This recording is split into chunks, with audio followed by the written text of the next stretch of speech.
Gracias, hermanos.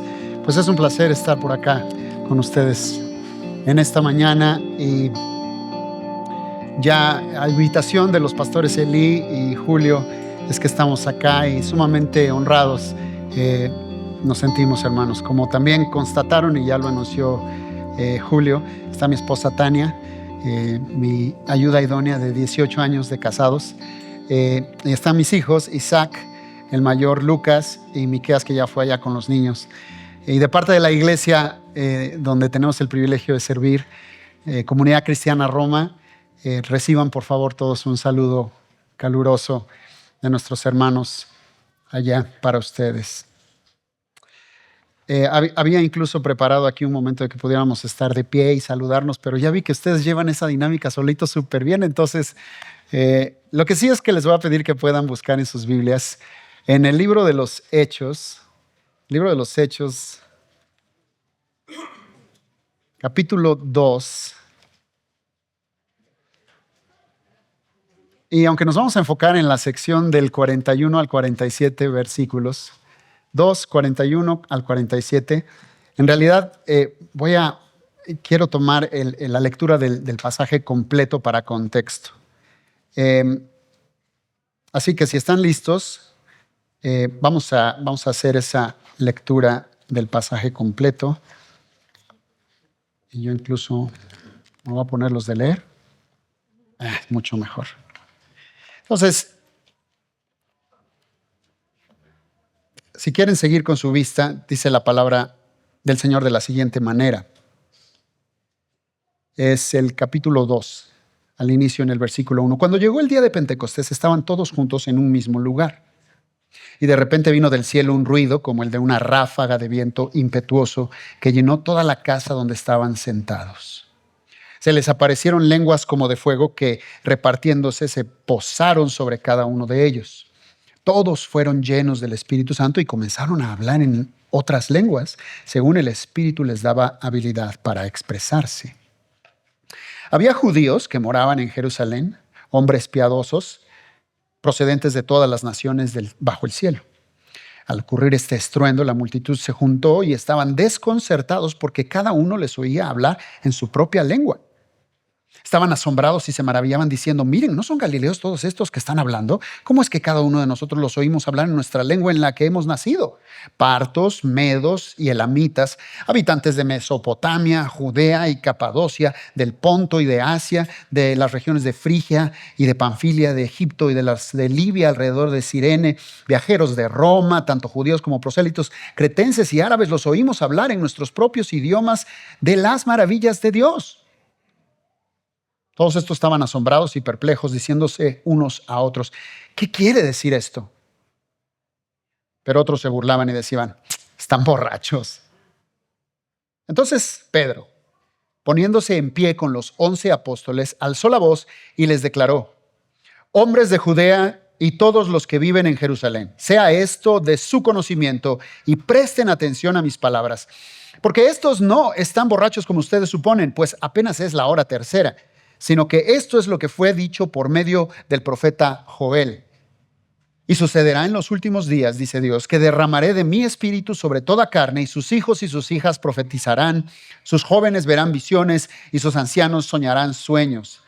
Y aún sobre mis siervos y sobre mis siervas derramaré de mi espíritu en esos días, y profetizarán y mostraré prodigios arriba en el cielo y señales abajo en la tierra, sangre, fuego y columna de humo. El sol se convertirá en tinieblas y la luna en sangre, antes que venga el día grande y glorioso del Señor, y sucederá que todo aquel que invoque el nombre del Señor será salvo.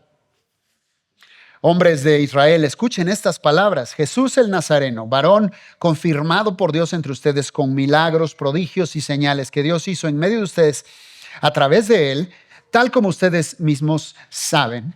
Este fue entregado por el plan predeterminado y el previo conocimiento de Dios, y ustedes lo clavaron en una cruz por manos de impíos y lo mataron. Pero Dios lo resucitó, poniendo fin a la agonía de la muerte, puesto que no era posible que él quedara bajo el dominio de ella, porque David dice de él: veía siempre al Señor en mi presencia, pues está a mi diestra para que yo no sea sacudido. Por lo cual mi corazón se alegró y mi lengua se regocijó, y aún hasta mi carne descansará en esperanza. Pues tú no abandonarás mi alma en el Hades, ni permitirás que tu santo vea corrupción. Me has hecho conocer los caminos de la vida, me llenarás de gozo con tu presencia. Hermanos, del patriarca David les puedo decir con franqueza que murió y fue sepultado, y su sepulcro está entre nosotros hasta el día de hoy. Pero siendo profeta y sabiendo que Dios le había jurado sentar a uno de sus descendientes en su trono, miró hacia el futuro y habló de la resurrección de Cristo, que ni fue abandonado en el Hades, ni su carne sufrió corrupción. A este Jesús resucitó Dios, de lo cual todos nosotros somos testigos. Así que, exaltado a la diestra de Dios y habiendo recibido del Padre la promesa del Espíritu Santo, ha derramado esto que ustedes ven y oyen. Porque David no ascendió a los cielos, pero él mismo dice: dijo el Señor a mi Señor, siéntate a mi diestra hasta que ponga a tus enemigos por estrado de tus pies. Sepa pues, con certeza, toda la casa de Israel, que a este Jesús, a quien ustedes crucificaron, Dios lo ha hecho Señor y Cristo. Al oír esto, conmovidos profundamente, dijeron a Pedro y a los demás apóstoles: hermanos, ¿qué haremos? Entonces Pedro les dijo: arrepiéntanse y sean bautizados cada uno de ustedes en el nombre de Jesucristo para perdón de sus pecados, y recibirán el don del Espíritu Santo. Porque la promesa es para ustedes y para sus hijos y para todos los que están lejos, para tantos como el Señor nuestro Dios llame. Y Pedro con muchas otras palabras testificaba solemnemente y les exhortaba diciendo: sean salvos de esta perversa generación. Entonces, y esta es la porción que hoy nos ocupa, entonces los que habían recibido su palabra fueron bautizados, y se añadieron aquel día como 3,000 almas. Y se dedicaban continuamente a las enseñanzas de los apóstoles, a la comunión, al partimiento del pan y a la oración. Sobrevino temor a toda persona, y muchos prodigios y señales se hacían por los apóstoles. Todos los que habían creído estaban juntos y tenían todas las cosas en común. Vendían todas sus propiedades y sus bienes y los compartían con todos, según la necesidad de cada uno. Día tras día continuaban unánimes en el templo y, partiendo el pan en los hogares, comían juntos con alegría y con sencillez de corazón, alabando a Dios y hallando favor con todo el pueblo. Y el Señor añadía cada día al número de ellos los que iban siendo salvos. Padre Celestial, tu palabra es verdadero alimento, tu palabra es verdadera luz. Háblanos a través de ella en esta mañana. Abre los ojos de nuestro entendimiento para que comprendamos las maravillas que en esta ley tuya se encuentran. Por Cristo Jesús. Amén. Entiendo que hoy hay reunión de miembros, según me dijeron. Y hablando con los pastores, decidimos exhortarlos a reflexionar sobre la importancia de la membresía en la iglesia local. El título de esta predicación es: ¿para qué insistir con la iglesia? ¿Para qué insistir con la iglesia? Está claro que hay actividades alternas en domingo. Cada uno de nosotros bien podríamos estar desayunando delicioso. Si ustedes usan el Instagram, se enterarán de cualquier cantidad de opciones que hay en esta ciudad. Ya sea en restaurantes, ¿verdad? Todos muy bañaditos, guapísimos, disfrutando quizá el solecito, quizá hasta la compañía de alguien especial. O tal vez alguno de nosotros preferiría estar en su camita, durmiendo plácidamente en domingo, lo cual casi sonó como cantante de ópera, recuperándose de su pesada semana de trabajo. Quizá algún otro estaría haciendo alguna actividad física, si eso es lo que les gusta, algún deporte, quizá caminando por alguno de los muchos parques de esta bella ciudad.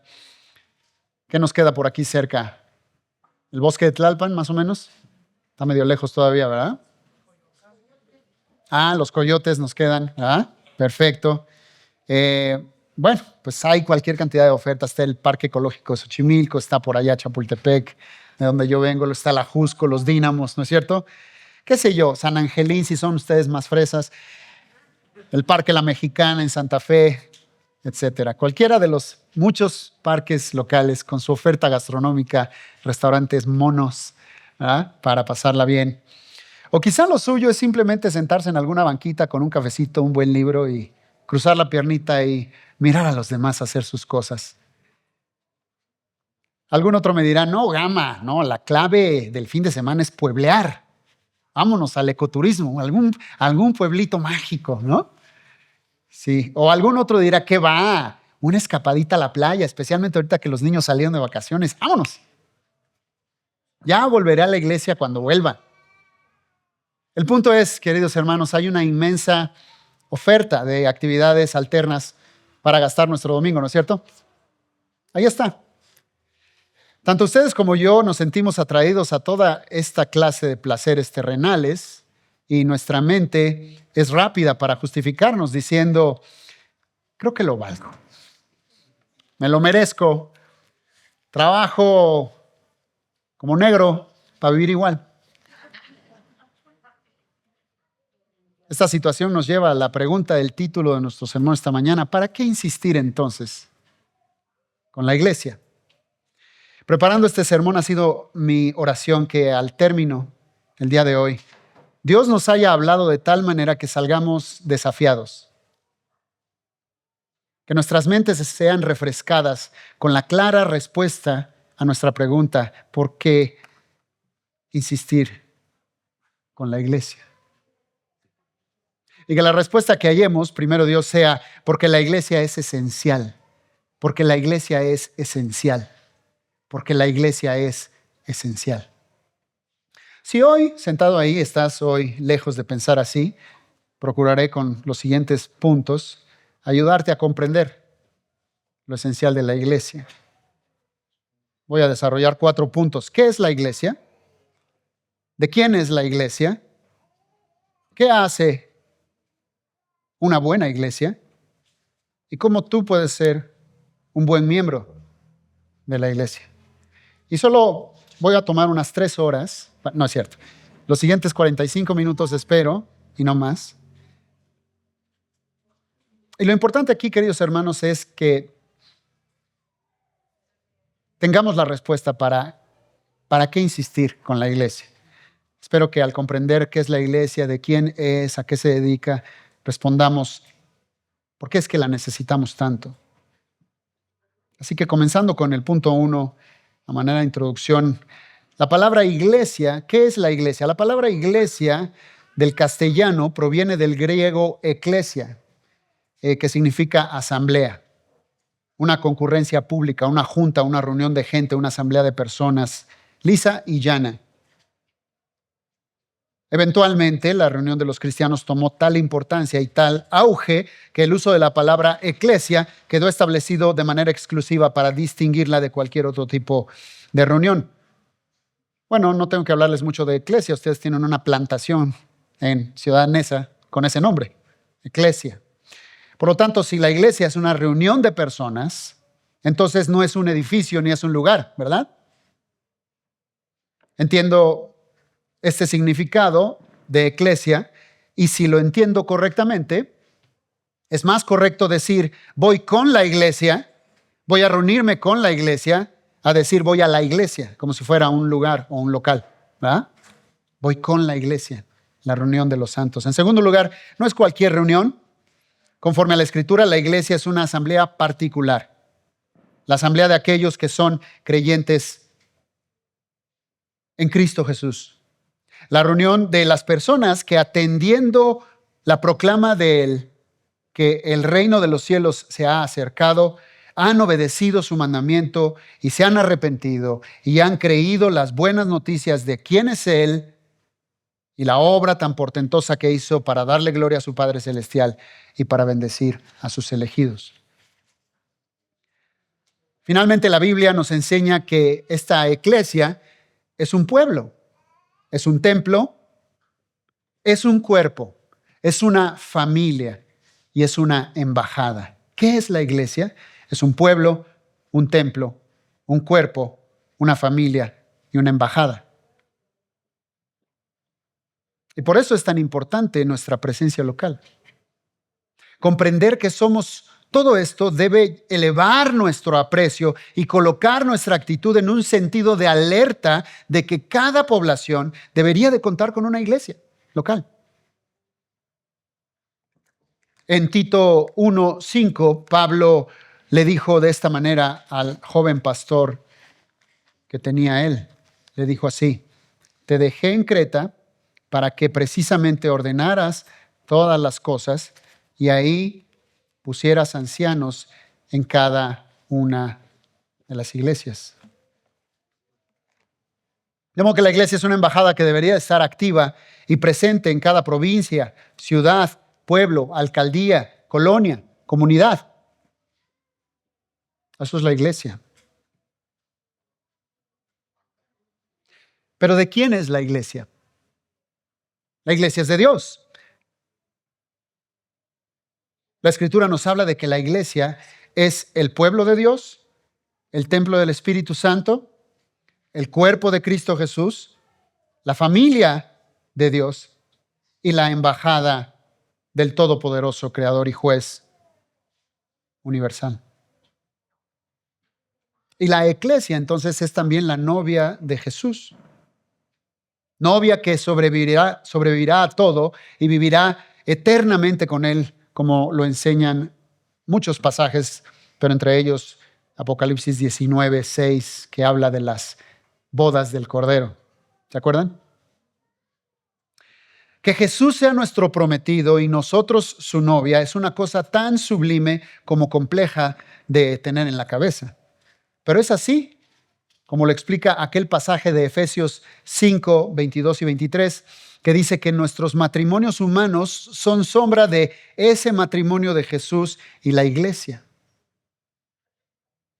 Y aunque nos pueda parecer extraño este asunto de que todos nosotros colectivamente somos la novia de Jesús, se entiende mejor cuando comprendemos que este es el nivel de compromiso que tiene Dios con nosotros. Esta es la relación última. Es la relación definitiva, la que durará por toda la eternidad. Y Jesús está tan comprometido con su iglesia que no la crea para dejarla ser. No somos su hobby, somos su esposa. Además de ser nuestro poderoso rey, también es nuestro esposo perfecto. Le importamos tanto que nos limpia, nos edifica, nos provee, nos purifica, nos transforma de nuestros anteriores trapos y nos viste de buenas obras que le agradan y le tributan la gloria que Él se merece. Tal es el nivel de interés que tiene por cada miembro de su iglesia, de su novia, a su esposa. No va a abandonar a su iglesia, sino que siempre la acompaña y la sustenta y prometió que ni las puertas del infierno podrán destruirla. Si comprendes estas cosas, entonces, querido hermano que me escuchas, de ahora en adelante tu forma de apreciar esta asamblea de personas será muy distinta. Así que mira un momento a tu alrededor, al que está a tu derecha, a tu izquierda, adelante, atrás. Realmente debería de sacudirte que estas personas, y muchas más reuniéndose hoy domingo en el mundo entero, son una maravilla de individuos para Dios. Dios los considera maravillosos. Cada uno de ustedes forman parte de la novia, de la esposa, del Cordero. Así que ya sabemos lo que es la iglesia, ya sabemos a quién pertenece la iglesia y qué hace una buena iglesia.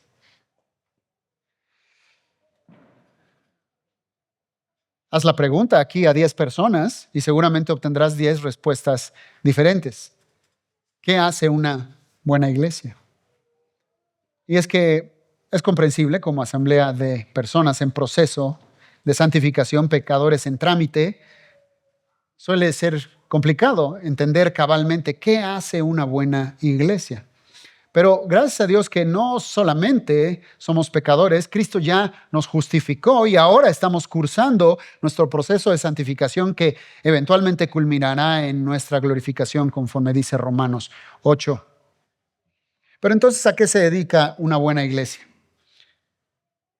En esta porción de las Escrituras que leímos esta mañana, nos enteramos no solo de que aquí nació la iglesia durante una fiesta judía de nombre Pentecostés, que literalmente significa quincuagésimo, el día número 50 después de la Pascua, pero además, por el gran amor que Dios nos tiene, por el gran amor con que Él nos ama, Dios nos deja registro de cómo nos estructuró en un principio y cuáles son los distintivos esenciales de una buena iglesia. Y aquí hay 4 en el pasaje, 4 distintivos esenciales que hace una buena iglesia.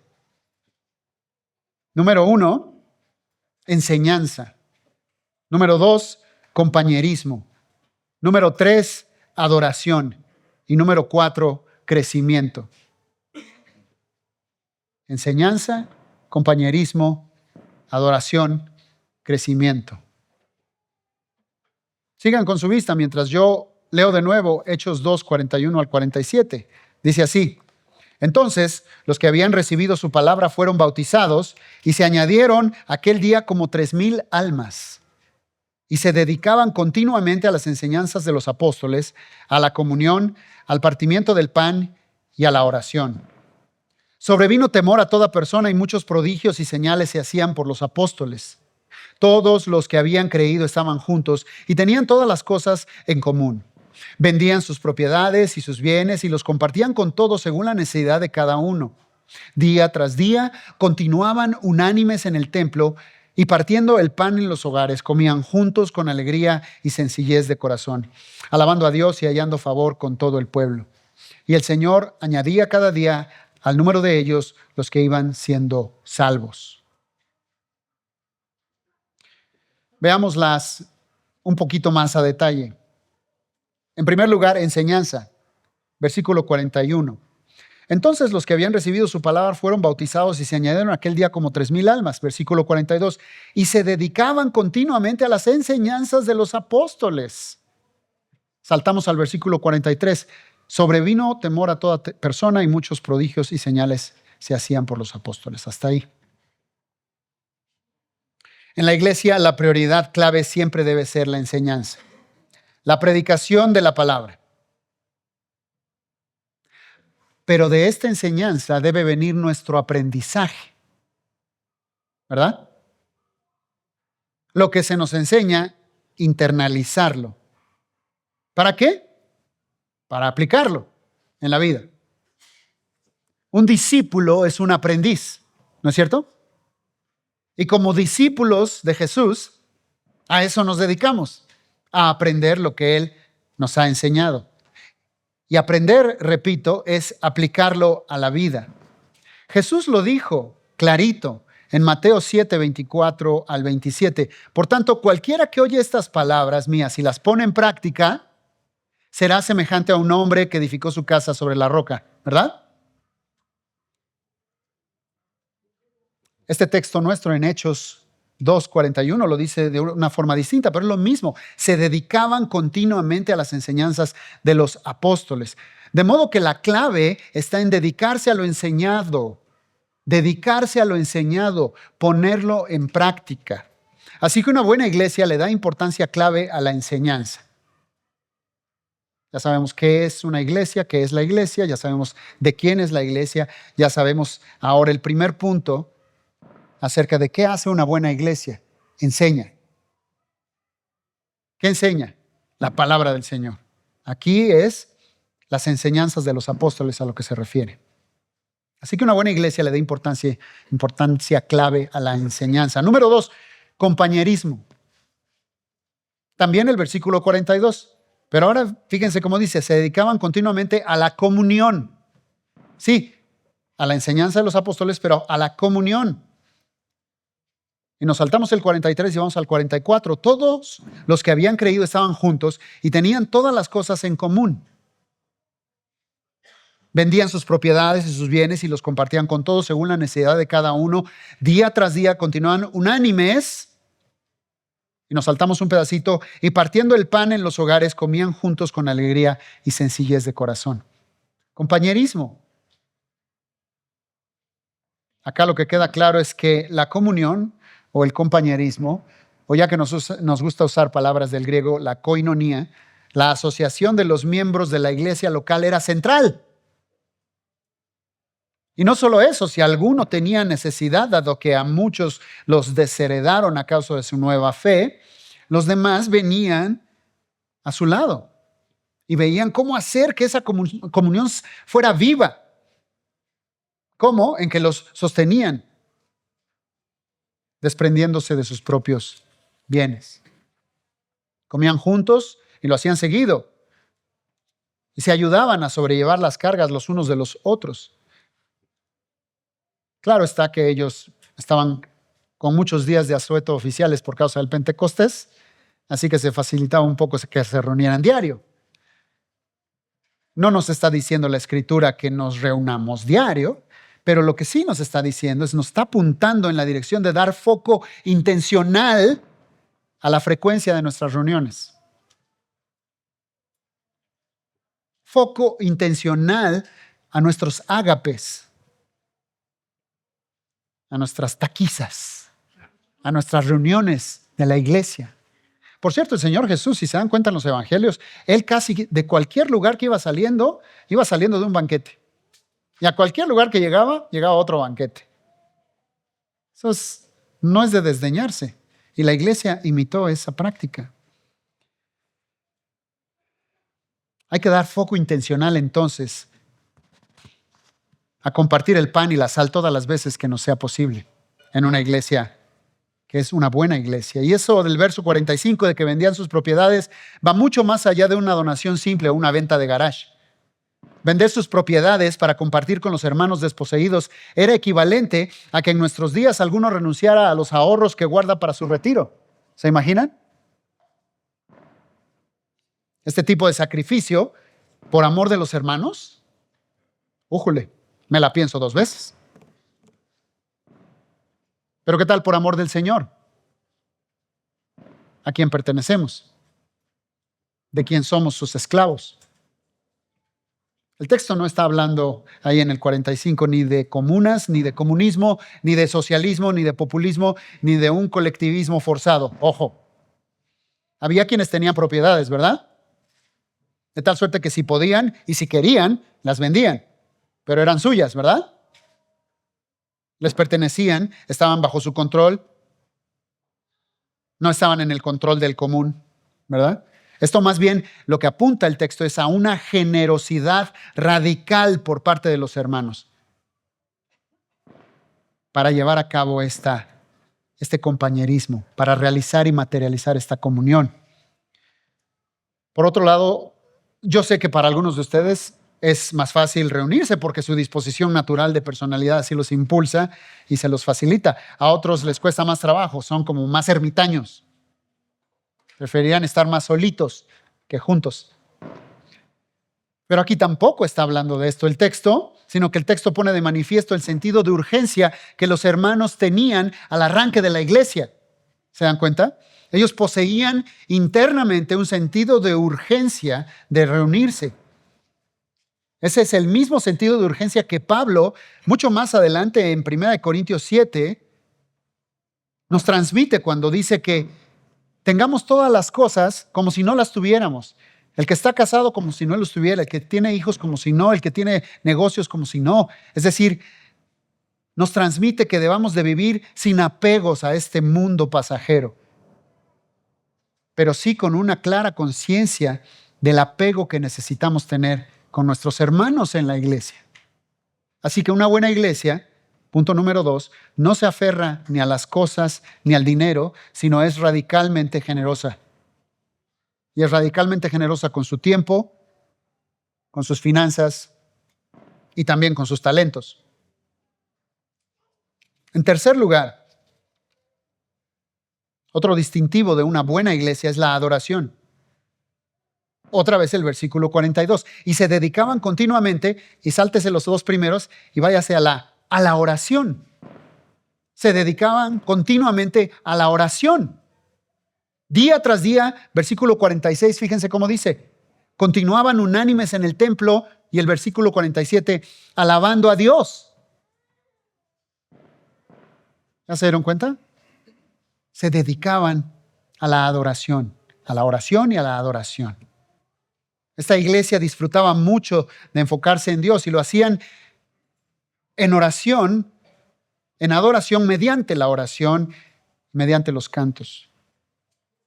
Un distintivo entonces de una iglesia tocada por el Espíritu Santo es que esa iglesia ora. Y no ora apenas por un sentido de obligación forzada. Más bien ora por un sentido, nuevamente, un sentido de urgencia, un sentido de necesidad, un sentido de privilegio de dirigirse al Creador.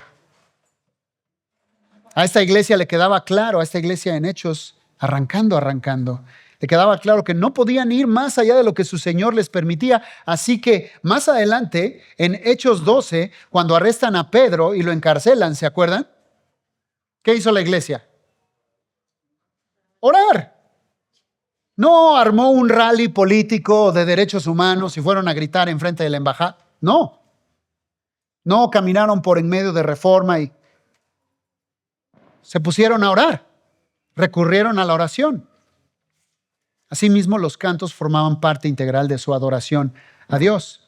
Ellos estaban en concordancia con lo que aconseja Pablo más adelante a las iglesias de Éfeso, a las iglesias de Colosenses, en Efesios 5:19. Acompáñeme ahí, por favor, rápidamente.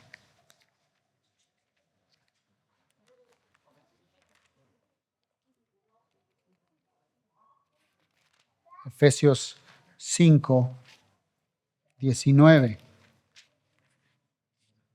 Hablen entre ustedes con salmos, himnos y cantos espirituales, cantando y alabando con su corazón al Señor. 20. Den siempre gracias por todo en el nombre de nuestro Señor Jesucristo, a Dios el Padre.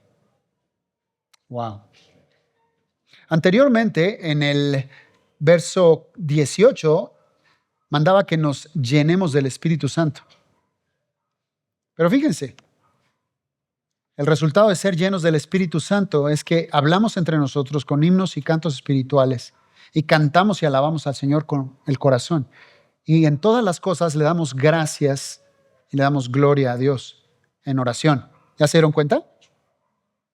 Pero luego vaya conmigo a Colosenses 3:16.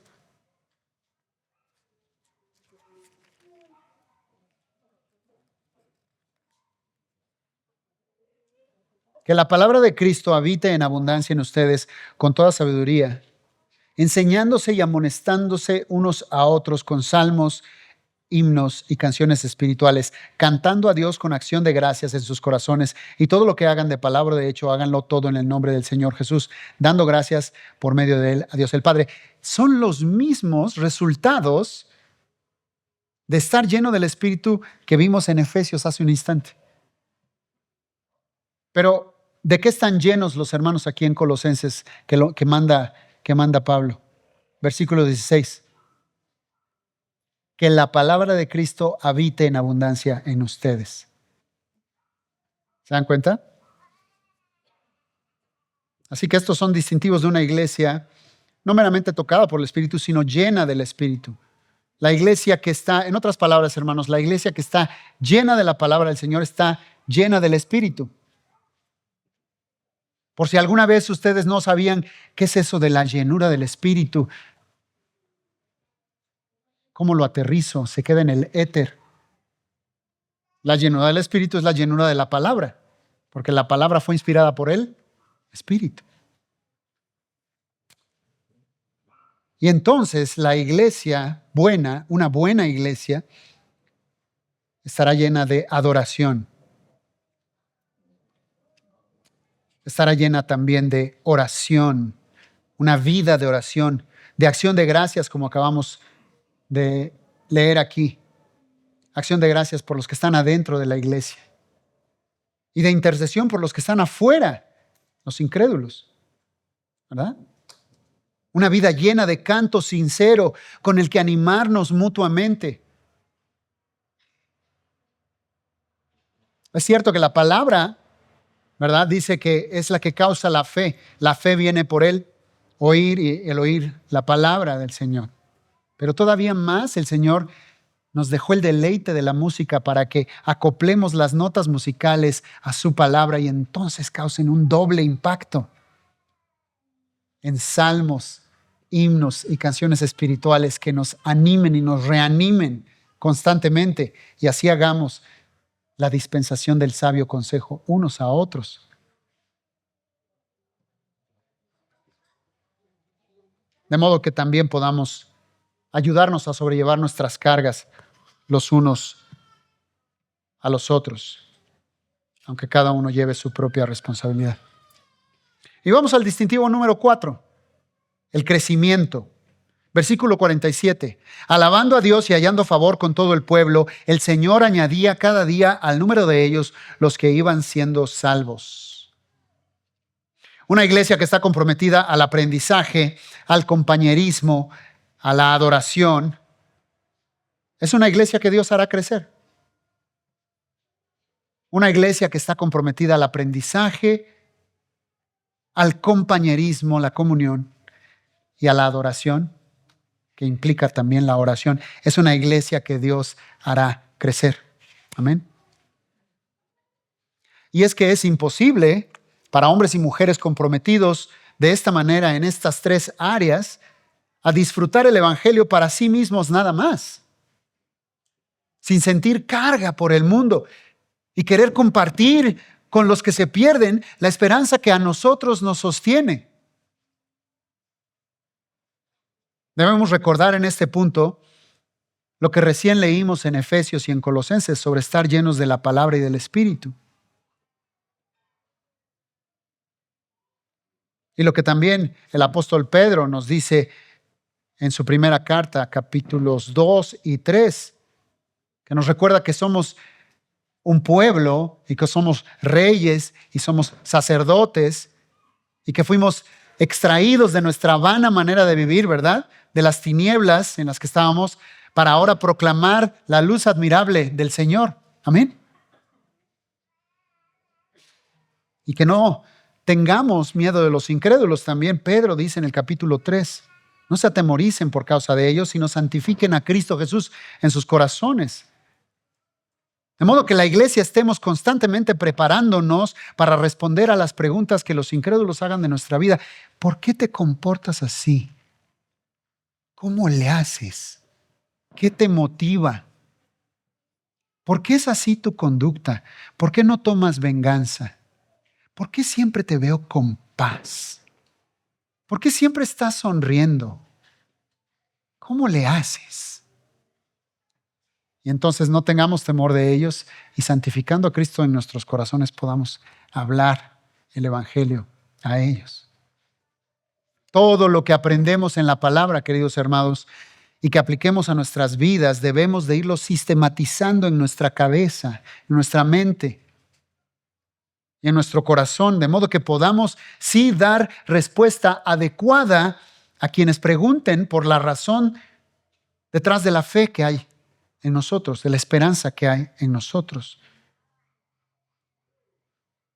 Porque no olvidemos como también el apóstol Pablo dice en Efesios capítulo 3 versos 10 y 11 que Dios en la iglesia quiso dar a conocer a los poderes y a las autoridades que le son contrarios, estos poderes espirituales en las regiones celestes, lo hermosa y perfecta y multifacética que es su divina sabiduría.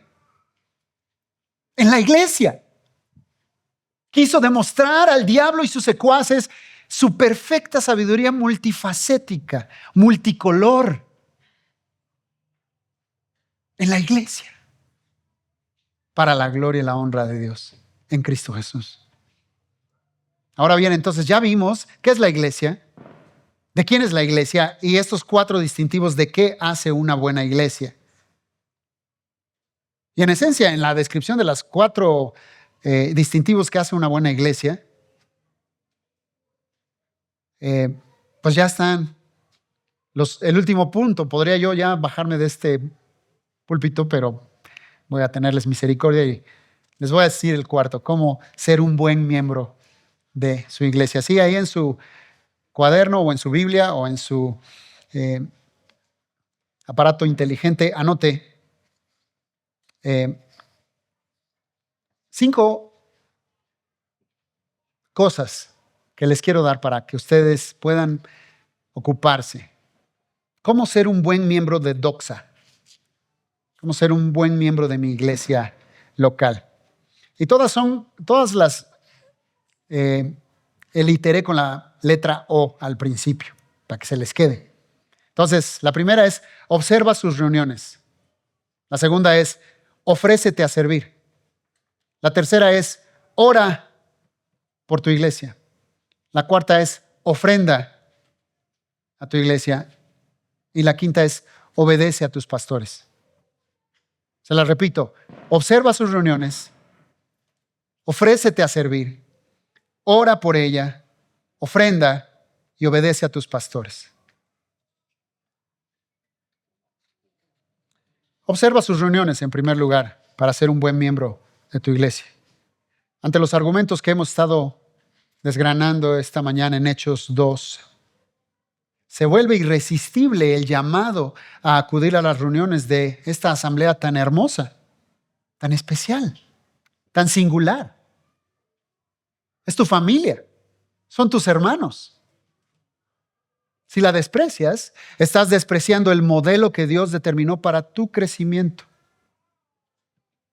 Tú también eres miembro con los demás en el cuerpo. ¿Se imaginan si la nariz faltara? ¿O un brazo? ¿O algún otro miembro? ¿Creen ustedes que el cuerpo simplemente seguiría funcionando igual? No. Funcionaría mal, ¿verdad? Te necesitamos, hermano. Y nos necesitas. Nos necesitamos mutuamente. Dios así lo diseñó. El autor de Hebreos en su capítulo 10, versículos 24 al 25, vayan por allá, por favor. Dice así, consideremos cómo estimularnos unos a otros al amor y a las buenas obras, no dejando de congregarnos como algunos tienen por costumbre, sino exhortándonos unos a otros y mucho más al ver que el día se acerca. Dice el pasaje que desde aquella época ya había gente intentando quitarse de encima el esfuerzo que supone reunirse con la iglesia, como algunos tienen por costumbre, dice ahí. Sí, pero en efecto, en sus cabezas privaba la pregunta que le da título a esta prédica: ¿para qué insistir con la iglesia? En sus cabezas privaba si tengo tantas otras cosas lindas y buenas en las que aprovechar mi domingo o mi semana. Pero la Biblia nos dice con claridad que reunirte con la iglesia no es apenas un deporte de espectadores. No es como que compras un boleto y vas al concierto y te sientas y disfrutas el show. No es un deporte de espectadores. Es una oportunidad para el servicio. Tú vas a ser animado, como dice el texto, y alimentado en la medida en la que tú también animes y alimentes a los demás. Por lo tanto, hermano, tenemos que comenzar con observa las reuniones de tu iglesia para que seas un buen miembro. Observa las reuniones de tu iglesia. Número 2, ofrécete a servir. Siendo tu iglesia, debe interesarte servir en ella. Sus asuntos son tus asuntos. Si lo haces, ganas. Si no lo haces, pierdes. Tú te lo pierdes. Otra vez, Hebreos 10, 24 y 25. Fíjense. Consideremos cómo estimularnos unos a otros al amor y a las buenas obras. Dice que considere el pastor y el otro pastor cómo estimularlos a ustedes a las buenas obras y ustedes nada. No. Dice cómo hemos entre nosotros de estimularnos mutuamente al amor y las buenas obras, ¿verdad? Asume que Dios te dio tanto capacidades especiales, los dones espirituales, como aptitudes naturales que quiere que pongas al servicio de los demás, para bendecir a los demás. Filipenses 2, 3 y 4 también dice, no hagas nada por egoísmo o vanidad, sino con humildad considera al hermano o hermana como superior a ti. Debes de velar, dice, por tus propios intereses, sí, pero también por los intereses de los demás. Así que ofrécete a servir. Y no vas a poder saber cómo velar por los intereses de los demás si no te involucras y sirves. Y no vas a saber en qué servir si no te pones simplemente a servir. Sirve en todo. Y ahí averiguarás para qué eres bueno. La iglesia misma te confirmará aquella área en la que brillas de servicio. No todos pueden hacer todo, pero nadie debe quedarse de brazos cruzados. Y al servir, queridos hermanos, estamos sencillamente siguiendo el ejemplo de la cabeza, ¿verdad? Quien nos sirvió hasta la muerte y ahora resucitado nos sigue sirviendo. Aplica la mano al arado. Ofrécete a servir.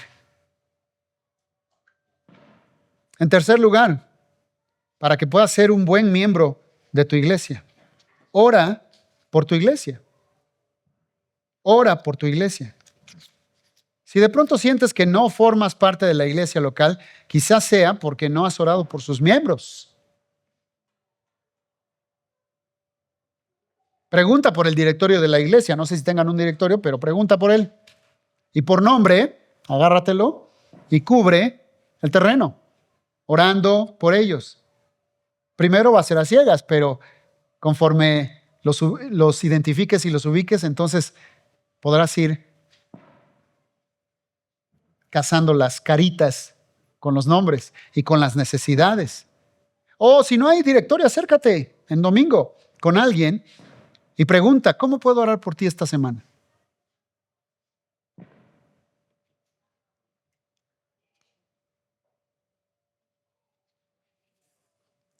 De ese modo también tu sentido de pertenencia crecerá.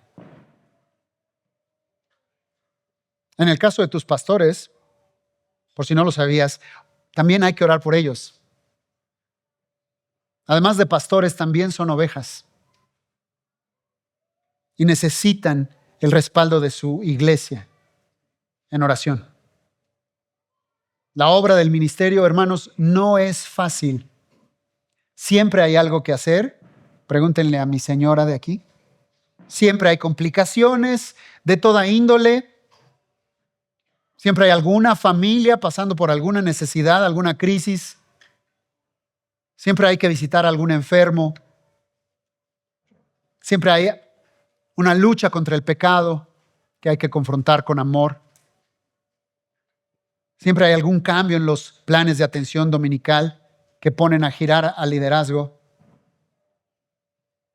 Si tú puedes orar por tus pastores el sábado al mediodía, estarás bendiciéndolos enormemente. La iglesia somos el pueblo de Dios, pero hasta no estar en la gloria somos todavía imperfectos. Y como pecadores imperfectos, en proceso de limpieza práctica, damos lata y causamos dolores de cabeza. Y eso aunado a la constante invitación a pecar del sistema del mundo en el que vivimos inmersos, detrás del cual el diablo acecha. Es mucha presión, no solamente para ti como oveja, también para tus pastores. Es mucha presión. Pero cuando tú oras por la iglesia, de verdad estás amándola. De verdad estás siendo un buen miembro de tu iglesia. Cuando oras por tus pastores, de verdad estás amándolos. Les haces a tus hermanos un gran servicio cristiano. Si te acercas con tus hermanos y les compartes cómo estás orando por ellos, te lo agradecerán y se sentirán muy animados. Por lo tanto, si quieres ser un buen miembro de Doxa, ora por Doxa.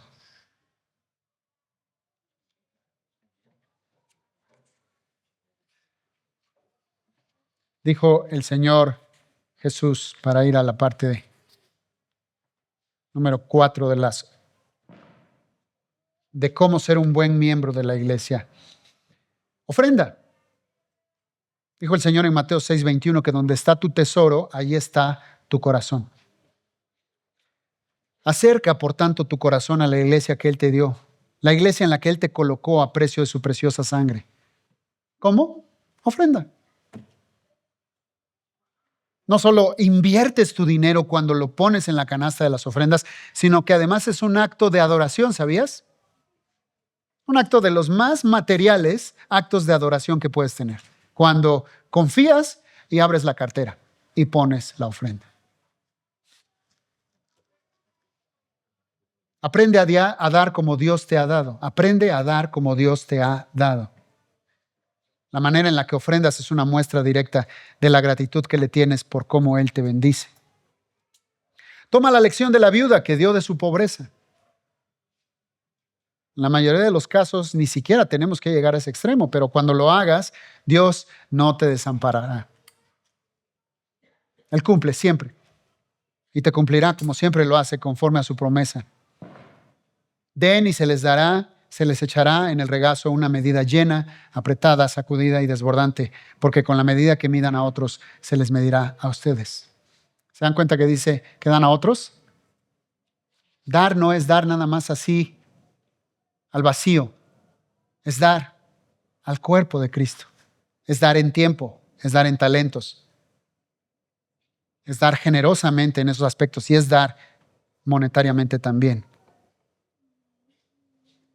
Si nunca has sentido que de verdad atesoras a tu iglesia, quizás sea porque nunca has realmente dado de manera sacrificial para sus necesidades. Esto sin mencionar que la otra razón por la que debamos de dar es que proveamos el sustento para nuestros pastores. La palabra lo dice en 1 Timoteo 5, 17 y 18. Los líderes que dirigen bien los asuntos de la iglesia son dignos de doble honor, especialmente los que se dedican con esfuerzo a la predicación y a la enseñanza. Pues la Escritura dice, no pongas bozal al buey mientras está sacando el grano y el trabajador tiene derecho a su salario. Es clarísimo que este doble honor hace referencia a su salario. Dar regularmente es una disciplina como todo lo demás. Para poder dar no es nada más así de la ofrenda. Si tengo aquí algún cambio, presupuéstate, disciplínate. Deja de gastar lo que no tienes. Vive dentro de tus posibilidades económicas y ofrenda. Si hoy estás muy apretado de deudas por el desorden con que gastas, entonces comienza dando un poquito. No pasa nada. Y aparta juiciosamente conforme avances. Eso te colocará en el camino hacia el orden y poco a poco podrás dar más conforme lo planees y lo presupuestes. Si no das, si no estás ofrendando hoy día, eres tú quien está perdiendo más que nadie. Porque Malaquías 3:10 lo dice así el Señor: traigan íntegras las ofrendas. Pruébenme en esto, dice el Señor Todopoderoso, y vean si no abro las compuertas del cielo y derramo sobre ustedes bendición, hasta que ¿qué? Sobreabunde. Por tanto, para ser un buen miembro de la iglesia, ofrenda a tu iglesia. Hebreos 13:17, para ir a la última parte de cómo ser un buen miembro en la iglesia. Hebreos 13:17 dice: obedezcan a sus dirigentes y sométanse a ellos, pues cuidan de ustedes como quienes tienen que rendir cuentas. Obedézcanlos a fin de que ellos cumplan su tarea con alegría y sin quejarse, pues al quejarse no les trae ningún provecho. Para ser un buen miembro de tu iglesia, entonces obedece a tus pastores.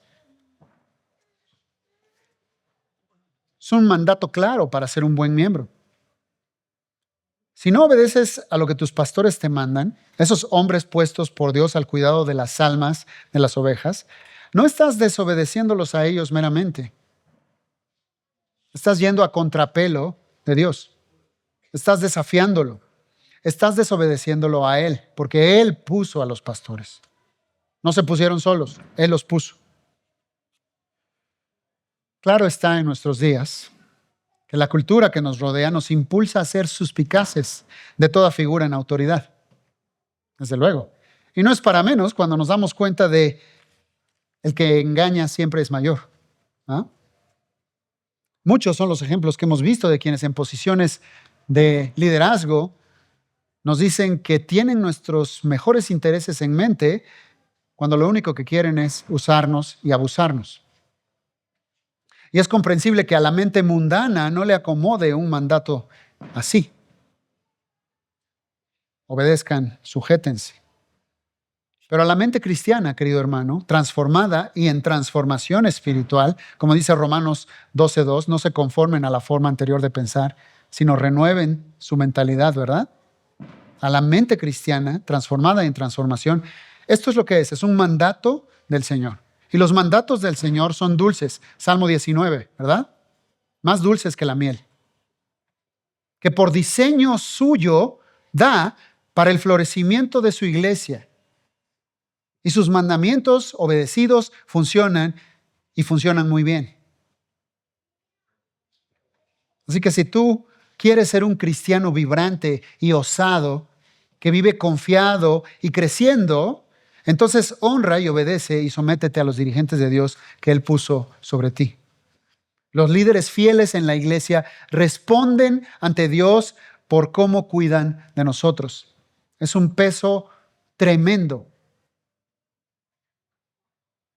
Se toman en serio su rol, su llamado. También tú debes de tomarte tu rol en serio, como miembro de la iglesia. Recuerda lo que decíamos un poco antes. El trabajo ministerial es duro.